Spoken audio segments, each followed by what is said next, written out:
Malegaon blast मामला, NIA का प्रज्ञा ठाकुर को लेकर बड़ा यूटर्न। कोर्ट ने एनआईए ने ठाकुर के लिए फांसी की मांग की।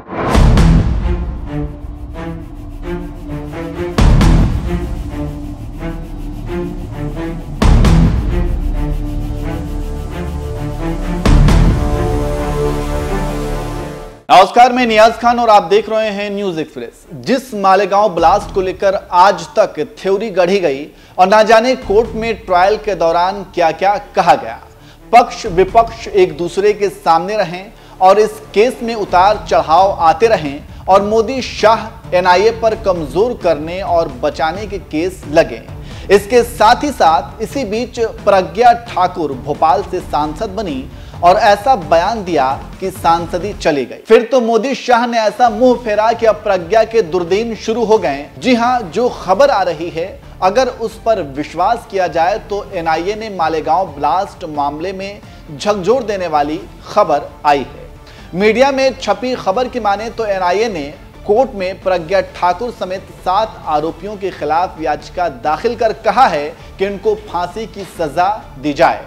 मीडिया में छप रही खबरों की माने तो जिस मालेगांव ब्लास्ट के लिए एनआईए ने क्लीन चिट दी थी, उसी एनआईए ने अपना रुख बदलते हुए जांच एजेंसी ने मुंबई के एक कोर्ट में याचिका दायर कर कहा कि आरोपियों को बेकसूर मानने की बात गलत है और उन्हें कड़ी सजा मिलनी चाहिए।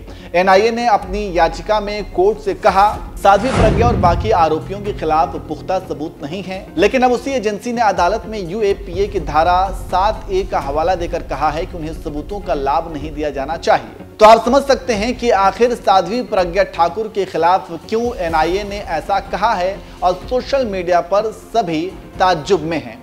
आखिर क्यों एनआईए ने ठाकुर के खिलाफ अपना रुख बदला है? वहीं एनआईए के इस बदलते रवैये की पूर्व सरकारी वकील रोनी सलियन ने कड़ी आलोचना की है और इल्जाम लगाया है कि एजेंसी का रवैया शुरू से ही साध्वी के पक्ष में झुका हुआ रहा है। तो आप समझ सकते हैं कि आखिर जिसे एनआईए बचा रही थी उसके लिए फांसी क्यों मांग रही है।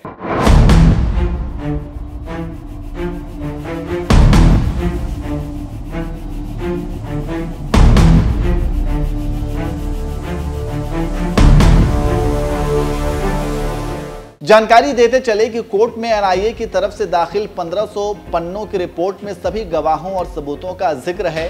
कोर्ट ने एनआईए की उस अपील को खारिज कर दिया जिसमें कुछ गवाहों को सजा से बचाने की मांग की गई थी।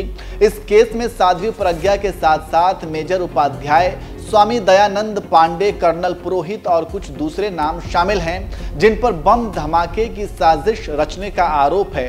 पहले इस मामले की जांच महाराष्ट्र एटीएस ने की थी और उसी ने साध्वी प्रज्ञा को मुख्य आरोपी कहा था। अब देखना होगा कि कोर्ट एनआईए के इस हृदय परिवर्तन पर क्या फैसला करता है, लेकिन एनआईए के बदले रुख ने इस केस को फिर से गरमा दिया है। आपको जानकारी देते चले कि महाराष्ट्र के नासिक जिले के मालेगांव शहर में 29 सितंबर 2008 को बम धमाका हुआ था। इस धमाके में 6 लोगों की मौत हो गई थी और लगभग 100 से ज्यादा लोग घायल हो गए थे। यह धमाका मुस्लिम बहुल इलाके में एक मस्जिद के पास हुआ था। इस मामले में पुलिस ने बीजेपी नेता और पूर्व सांसद साध्वी प्रज्ञा ठाकुर और उनके साथियों को दोषी बनाया था। तो आप समझ गए क्या हुआ। अब हम बताते हैं कि कौन है प्रज्ञा ठाकुर। साध्वी प्रज्ञा सिंह ठाकुर बीजेपी नेता और पूर्व सांसद हैं। वे भोपाल से सांसद रह चुकी हैं। ठाकुर मध्य प्रदेश की रहने वाली हैं और हिंदू राष्ट्रवाद से जुड़ी रही हैं। प्रज्ञा 2008 के मालेगांव बम विस्फोट मामले में आरोपी थीं और लंबे वक्त तक जेल में रहीं, लेकिन बाद में उन्हें जमानत मिल गई। 2019 के लोकसभा चुनाव में बीजेपी ने भोपाल से टिकट दे दिया और ठाकुर ने दिग्विजय सिंह को हराकर संसद पहुंची थी। ठाकुर अपने काम से ज्यादा अपने उटपटांग बयानों से ज्यादा चर्चा में रहती हैं। अब देखना होगा कि आगे क्या होता है, लेकिन एनआईए ने जोर का झटका धीरे से दिया है।